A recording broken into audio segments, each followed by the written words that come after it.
This is a special episode of the Capital Economics Weekly Briefing, all about what's happening in property markets. Coming up, we'll be hearing about the impact of surging mortgage rates on UK housing and the UK economy, and whether the worst is past for commercial real estate. But for now, I'm joined by Andrew Burrell, who heads our 9-strong team of property economists. Hi, Andrew. Hi there, David. We spoke on this podcast in January, where you suggested a fairly grim year lay ahead for property market as rates continue to rise. Since then, we've had a banking crisis and signs of sticky inflation that's forcing central banks to push rates even higher. We're going to be hearing from our colleagues covering CRE and housing in a bit, but for now, broadly, are things looking better or worse than we expected at the start of this year? I think, broadly speaking, the background has become worse in terms of, the general economic conditions and the economic drivers for property markets, although a lot of that has been concentrated within our US forecasts rather than more broadly globally, which I'm sure we'll come to later. A number of our forecasts on both housing and the commercial side are broadly on track still, although it has to be remembered that currently we're still only getting scraps of data from the second quarter. And obviously what happened in terms of the US financial system at the end of the first quarter is we're still kind of reading the signs from that.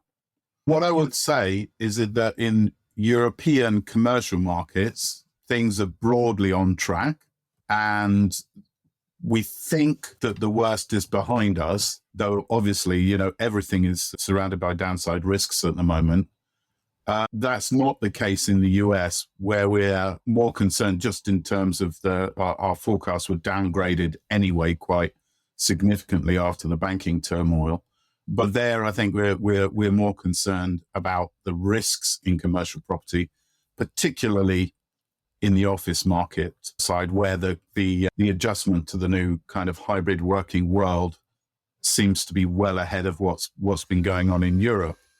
And on the housing markets in general, what we seem to be seeing is that things are going a bit further in terms of interest rates and affordability, although our broad forecasts for slower activity and falling house prices after a period when it looked like we may have been too pessimistic now look pretty much on track again, I think. By and large, the macro data has been more resilient than we would have expected, given how fast and far rates have risen so far. To what extent has the resilience that we've seen in advanced economies been reflected in property markets as a whole?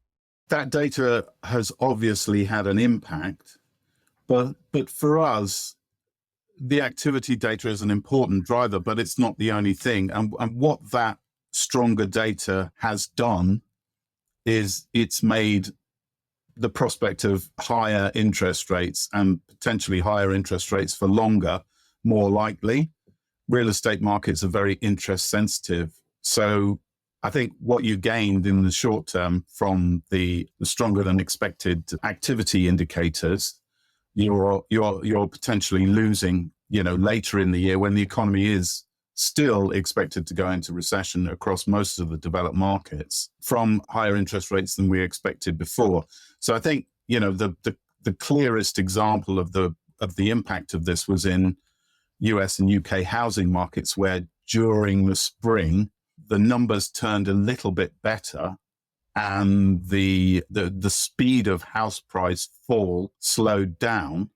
And I think at that time we were questioning whether we'd been too optimistic about where house prices would eventually end up in both US and UK, where we have some fairly big falls in house prices. What's happened more recently is that as concern about inflation being stronger than expected for longer has fed into interest rate expectations, that's started to hit mortgage rates, and housing markets have started to turn down again.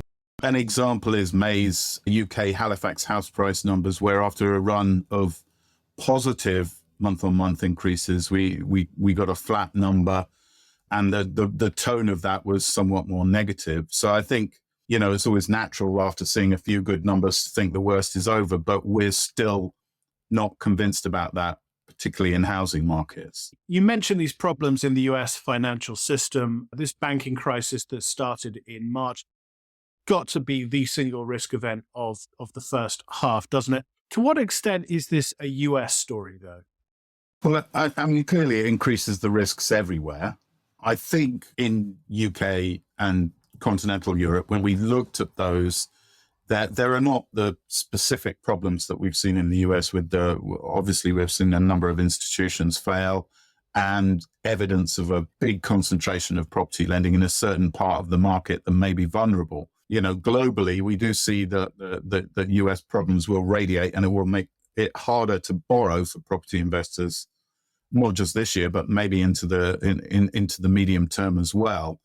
But the crisis that we've seen in the US banks seems to have crystallized a kind of correction in values that we certainly didn't quite expect at the start of the year. We expected the US to have probably the mildest downturn in capital values, still falling because we're seeing, obviously we're seeing some big interest rate increases, and there was no way that the commercial markets could continue on the path that they were on last year when they were really growing very strongly indeed. So we still expected values to fall, but we've changed our peak to trough expectations from sort of minus 10% to minus 20% at a stroke with the US financial sector problems. Our current forecasts are that the major advanced economy central banks are nearing the end of their tightening cycles and will start seeing rate cuts as we head into 2024, and that those are going to be gathering pace over next year. Does this outlook for monetary policy suggest recovery is coming for property markets next year as well? Things are stabilizing. It seems that the repricing, the exuberance of last year really has necessitated, when interest rates shot up, seems to be, past its worst, definitely in the UK, largely so in the Eurozone, but still a bit to come, obviously, in the US. So I think the worst of the capital value falls are behind us there. Obviously, housing markets are a bit different. There's some lags in there. I think there we will see, further falls in prices, and those falls may be as much, if not more, than we've seen already, because affordability for consumers will likely remain very difficult, and a lot of people will be refinancing in the near future, and some of the people who will be refinancing will be affected by what we expect to go on in the economy, which is not a deep recession, but a recession nonetheless. So things aren't going to get quickly easier anywhere. Some of the worst may be over in certain commercial markets. And I think the recovery in some ways is more uncertain than it has been in the past. In the past, we thought it would be relatively swift and that it would carry on, over the medium term and be, notwithstanding some structural issues in some of these markets, relatively robust. I think now we're a bit more concerned, particularly on the commercial property side, where there are a number of uncertainties. One, how quickly rates will come down. We're relatively okay about interest rates coming down quickly, but there'll still be a higher rate than they started to tighten a year or so ago. And I think there's also some of the legacy of what's happened in the US, and this might be felt across the globe and not just in the US, but particularly in the US, that there are some big exposures to property. Lenders will be a bit more wary about giving, about extending loans for property investment. And, whatever happens to interest rates only reinforces that. And the final thing I would say is that the reckoning in offices seems to be coming much earlier in the US than elsewhere, but that doesn't mean it won't happen elsewhere. I think all the stats that we see show that the hybrid working patterns are pretty much entrenched now, and that there's unlikely to be a sharp change back to going into the office as much as we did before. In that case, at some point, someone's going to say, why have we got so much office space in our portfolios can't we downsize one way or another? And at that point, the value of offices certainly will be affected by that. And I think our view is that it will slow the recovery, if there is any recovery in offices. And it will certainly weigh down over a period of at least 5 years, given the lengths of leases in these markets. That was Chief Property Economist Andrew Burrell on the Market Outlook. Now, it's panic stations in the UK where mortgage rates have been surging to their highest level since before the global financial crisis, on market expectations that the Bank of England is going to have to do more, possibly much more, to get inflation under control. Andrew Wishart, who's the head of our UK housing coverage, has just published an estimate of the damage to the UK market and economy if mortgage rates rise to 6% and stay there. I spoke to him about what we're expecting and what could go wrong, and I started by asking why mortgage rates are rising so quickly.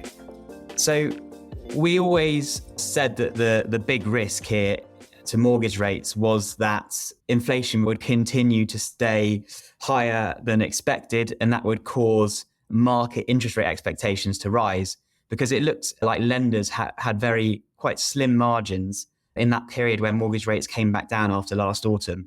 So it was always a risk that any bad inflation data like we've had would push mortgage rates up quite quickly, and that's what's happening. We're seeing those increases in market rate expectations translate immediately into higher mortgage rates because lenders don't have much wriggle room in terms of their interest margin. Now, of course, since the autumn, we have seen a sort of stabilization in the housing market. So mortgage rates came back down below 5% for a few months at the beginning of the year. And that was enough to see sales pick up and prices stabilize. But obviously now mortgage rates are going to surpass the levels we saw last autumn, probably rise to around 6%. And that's going to mean that basically the cost of buying a home with a mortgage, which 2/3 of buyers use, becomes too expensive, or lenders simply aren't willing to allow them to borrow enough to buy homes at current prices. So we're going to see demand fall back. We're going to see mortgage approvals slump again, and house prices take another leg down. Quite a grim picture you're painting then. Can you put some numbers on that in terms of transactions and prices? Where do our forecasts stand? Yep. So on the transaction side, we have a 25% year-on-year fall in transactions this year compared to last. In the early part of the year, the transactions data hasn't actually been as bad as we anticipated because there was a lot of cash buyer activity in the market. But mortgage approvals were very weak. And we think they're going to fall more like 30 to 40% compared to last year. And that is evident in the outturns to date. Transactions tend to take a little bit longer to fall off. And then in terms of house prices, we had a 4% fall between last summer and the beginning of the year. Then we had a plateau. And we think now that we'll probably get a further 8% fall between now and sort of the middle of next year, which would give us a 12% drop in house prices in total. A key point in your report goes through the macroeconomic impact of households coming out of mortgage deals that were fixed when rates were at record low levels into this current rate environment. Talk through what happens to those households, what that means for the market, what that means for the UK economy itself. Yeah, so I think the key point on this refinancing debate that's obviously all in the headlines at the moment, a lot of worry that people won't be able to afford these increases. I think the key thing that we'd emphasize is that the distribution and the scale of the increase in repayments when people are coming to the end of their fixed rate deals is massively uneven. So, there are people who are very vulnerable, particularly those who are on a 2-year fix, probably sort of first time buyers in 2021.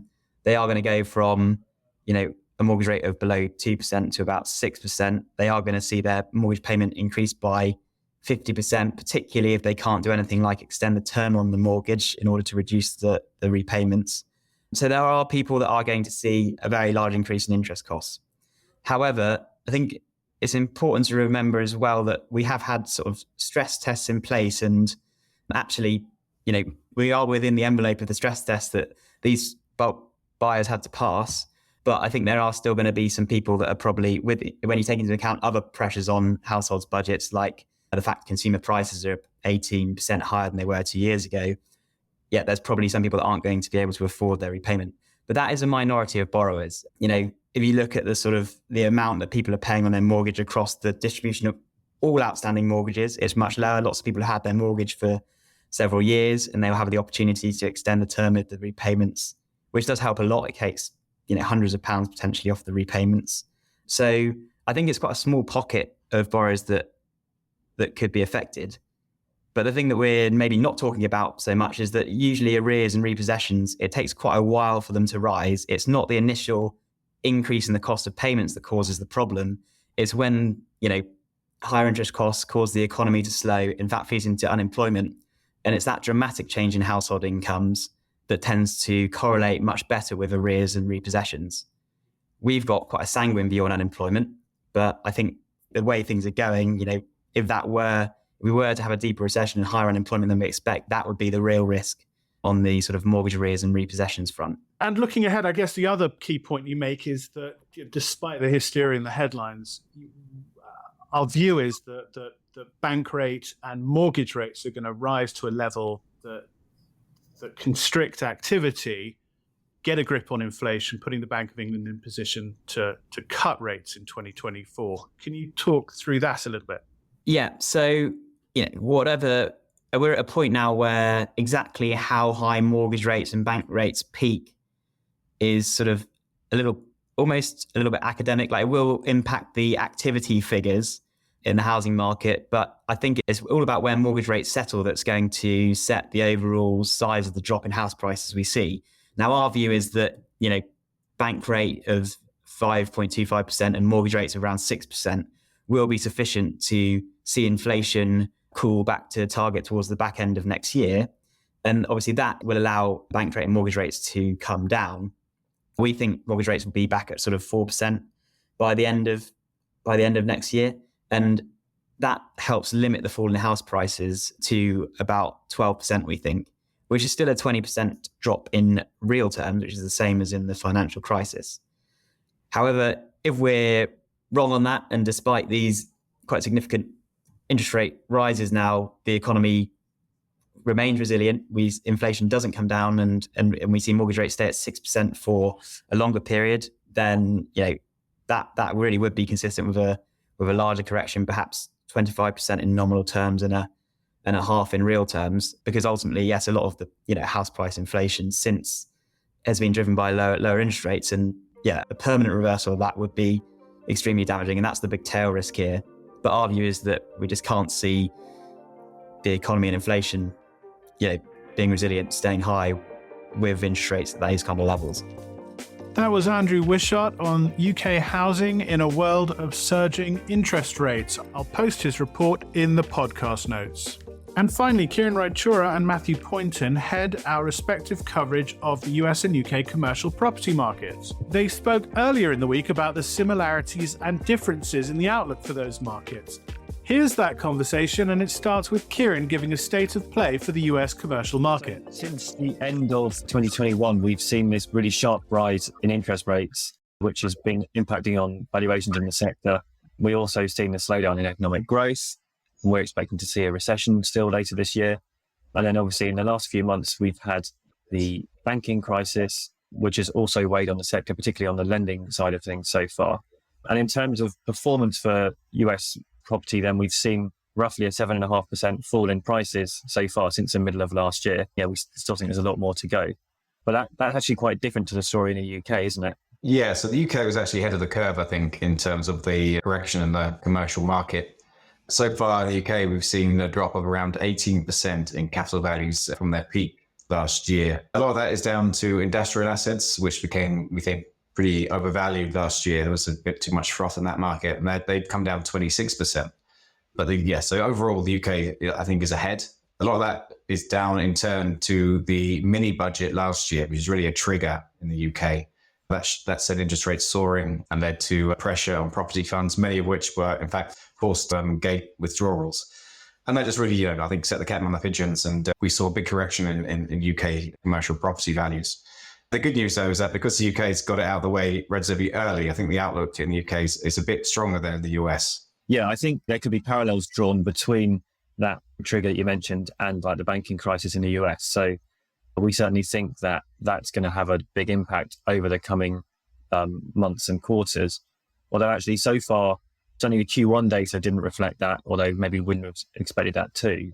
But also the Starwood REIT, which publishes monthly performance data, its April data actually wasn't too bad as well. So it's not clear yet that it's actually coming through in the performance numbers, but we certainly think that is going to happen. So overall, we think there's going to be around a 22% fall in prices at the all property level in the US. So that's another 15% or so to go. And, that if we think about why that's the case, essentially we think interest rates at this current level are pretty much roughly where they're going to stay, particularly in terms of longer term rates. And as a result, cap rates need to rise to re-establish appropriate risk premiums against those rates. And then, we could talk about sectors maybe in a second, in a bit more detail in a second. But certainly, as far as sectors go in the US, offices are the ones that we're expecting to be worst hit, and they are already the one that is most impacted so far. So I talked about 7.5% fall in values at the all property level, but for offices, we've seen around 14% in the last year already, which contrasts with the other sectors, which are closer to 5 or 6%. So what's the outlook for the UK then? Obviously, like I said, the US data hasn't been as bad as we expected recently, but I think there's been some positive signs in the UK recently, haven't there? Yeah, well, I think certainly the US banking crisis hasn't really impacted on the UK much at all. We were slightly worried there might be some spillover effects, but if anything, credit conditions have loosened slightly since the US banking crisis. UK banks, they're not too exposed to commercial property this time around. Back in the global financial crisis, like around 12% of their loan books were on commercial property, and that today that's only around 7%. So they're a lot less exposed, and plus lending standards have been much tighter. So LTVs typically been below 60%. So banks are pretty well placed to withstand what we've seen so far in cap values and to keep on lending. In fact, we've seen that in the Bank of England lending numbers. There's been no real sign of a large drop in lending to property. In fact, it's picked up in the last month. That said, we were sort of thinking the worst is behind us. We still think that, but we had that inflation number a couple of weeks ago, which was higher than expected. And that's pushed interest rates back up. And because of that, we think there is a little further to go, a little further rise in yields, a little further drop in cap values, maybe another 5% from here. But given we've already seen 18%, obviously the worst is behind us. And after this year, we think things will start to pick up as A, the economy starts to recover, and B, interest rates start to trend back down. Right. Okay. Does that mean we get positive capital value growth next year then? Yes, but it's not going to be anywhere like what we've seen in recent years. So we've got sort of just over 2% cap value growth in 2024. We had 11% in 2021. So a much calmer sort of market, we think, after 2024. Yields pretty much stable, a slight fall. But what that does mean is that with yield stable and cap values not doing much, returns really going to be driven by the income performance of the various sectors. Mm-hmm. And we can go into that in more detail. Certainly UK, the higher income returning sectors, things like retail, which has been, sort of the sector to avoid until recently. But given its higher income returns, I think it's a sector now we could start looking at again. And at the other end of the spectrum, in terms of worse income returns, are offices. So they've not only got a bad income return, but as we've already mentioned, they've got a pretty bad structural outlook given the working from home trend we're seeing. So I think offices are going to underperform compared to higher income assets such as retail. Is that similar in the US? Yeah, so it's a very similar picture in terms of the sectors that we think are going to be best and worst performers, both in the next year or so and over any kind of period, whether you take a 3 or 5 year period. I mean, I can just kind of give context as well in terms of our outlook for the US relative to the UK. So, you talked about a small further capital value fall this year and then an increase in values, a small increase in values next year. Whereas in the US, we've got, it is very much behind the curve in our estimation anyway. So, we've got another 15% fall in values this year, then another 4% next year, and then pretty much just a stabilization of values in 2025. So it's definitely delayed or later. And it's also, overall, probably even less of a recovery than the UK. And I think that does, to some extent, come down to what we're expecting to see with offices in the US, because they are going to be, in our view, much more impacted than they are anywhere else in Europe, certainly, and even more so compared to Asia Pac, where there's been a big return to offices that, it's kind of the other extreme from the US. So for offices, we're expecting to see total price fall of just over 30%, which is still 15% or so of that to come. Whereas at the other end of the spectrum, we've got retail, where we expect to see maybe another 5% pretty much this year, and then stabilization and recovery from kind of mid next year onwards. So very different performance. And again, with retail, as you talked about in the UK, there is a higher income return in the US. And I think it's certainly the sector that could start offering some opportunities. I think people need to, know what they're doing with retail assets, but in terms of kind of the headline numbers, it certainly looks like a sector that could start to offer kind of more widespread opportunities in the coming year or two. Yeah, and just back to the offices point, I mean, in the US, there's certainly a big regional disparity as well, right? I mean, the UK, smaller country, less difference across the sectors. I can go back to it, but certainly the US, I think places like San Francisco basically badly hit, right? Yeah, so we're forecasting values in San Francisco to fall by 50% peak to trough. And that's because it is the worst impacted office market, and actually really the worst impacted city in the US in the last few years. As far as offices goes, we have this data from Castle Systems that measures keycard swipes in office buildings in like the biggest cities. And the national average is around 50%, and it's been kind of bumbling around there for a while now with no real sign of improvement. And in San Francisco, it's more like 35%. And it's also worth saying that those are not 35% of capacity numbers. It's 35% of late 2019, early 2020 numbers. So the true usage is way lower than that number. So there have been stories about assets being sold at huge markdowns from their peak value. So there was one in San Francisco that got transacted at 75% below its previous transaction value. So some people are taking some really large hits on these assets, and you've also got others that are being handed back to the banks because they just don't make economic sense for the investors anymore. Yeah, I don't think we've seen anything quite that bad in the UK. I mean, in London, there is a bit of a divergence between the West End and the City. The City's got quite a large pipeline coming through, and vacancy there has recently hit sort of 13-year highs.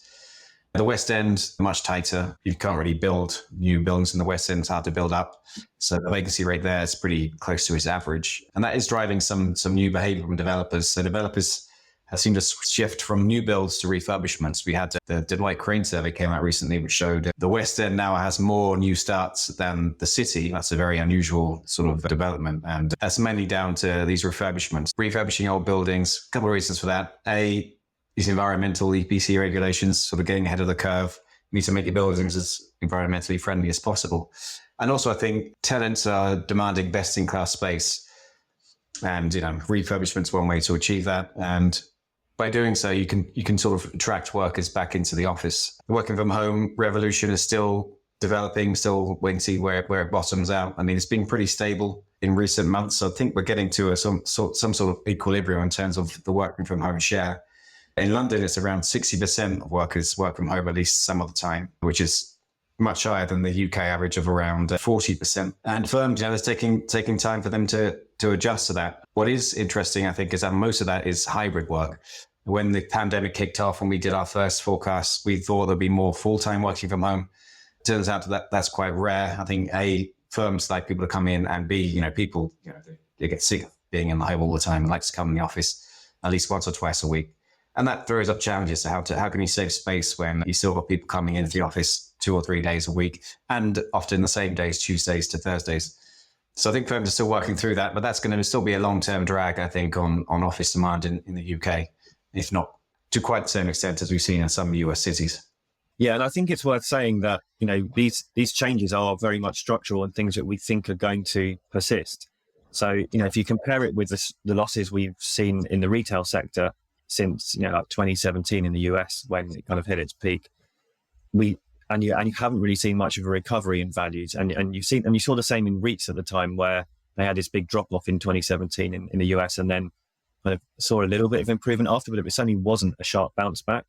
And I think that's the point we'd make in terms of the outlook for offices, at least, and particularly in the US, where there is this structural change. So yes, while there's this adjustment that, I spoke about earlier to the higher rates, for offices, there's also this big downward adjustment relating to the income stream itself, which is falling substantially. Where that ends up ultimately, we've obviously got a view on, but it's still uncertain, and obviously investors are going to continue to price in that uncertainty as well. So it's definitely going to be a tough few years for office investors, particularly those people who need to sell. And that's aside from the issues that, we could talk about in terms of the debt market, where, again, in the US, like, lenders are not looking at refinancing office loans, essentially. And there are messages from the US lending teams when they're working with UK lending teams that they don't want to lend on offices in Europe. But that's based on what they see in the US rather than actually maybe what they're seeing in Europe. Because like you say, the picture in the UK and other parts of Europe isn't quite as bad. That was Kiran Raichura and Matt Pointon on the similarities and differences in outlook for US and UK commercial property. That's it for this special episode. You can find all of our property coverage, including of UK and US housing and UK, US and European commercial markets, on our website, capitaleconomics.com. If you're a property investor, remember, CE Advance, our premium platform, gives you all of our sectoral coverage, as well as our macro insight, a wealth of relevant proprietary data, and the interactive tools to incorporate them into your workflows. The weekly briefing podcast is available each Monday, presented by me, David Wilder, and Group Chief Economist Neil Shearing. Subscribe from Spotify, Apple, wherever you get your podcasts from, and until next time, goodbye.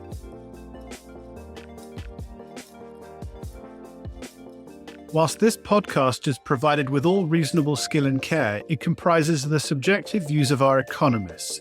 Furthermore, these views are not opinions, nor do they constitute investment or financial advice, or are they guarantees or reassurances to the expected results of any investment products or outcome. You should seek your own specific advice in relation to questions you may have. We will have no liability to you in relation to this podcast whatsoever.